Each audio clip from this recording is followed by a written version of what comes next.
Kaixo neska mutilak, hau da Gazteon kazetaren bideobloga. Eta gaur zer ikusiko dugu? Bai, gaur seriei buruz hitz egingo dugu.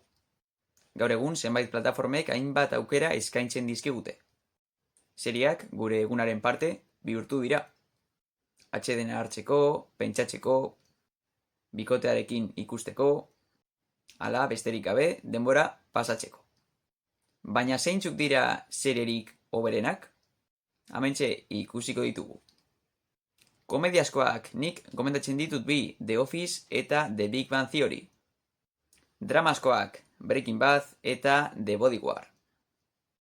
Dokumentalak The Last Dance eta Arnold. Thriller daukagu Sherlock eta La Casa de Papel. Eta fantasia El Ministerio del Tiempo eta Stranger Things.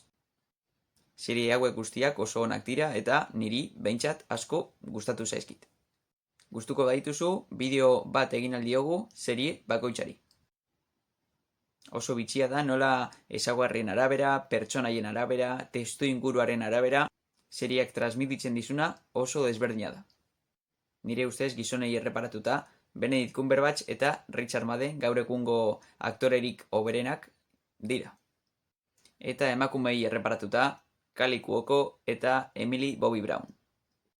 Serieak ikustea, batez ere serie onak, esperientzia ederra osatzen du. Kontuan hartu behar dugu urtero milioika eta milioika euro, dolar inbertitzen direla ahalik eta material audiovisual hoberena lortzeko.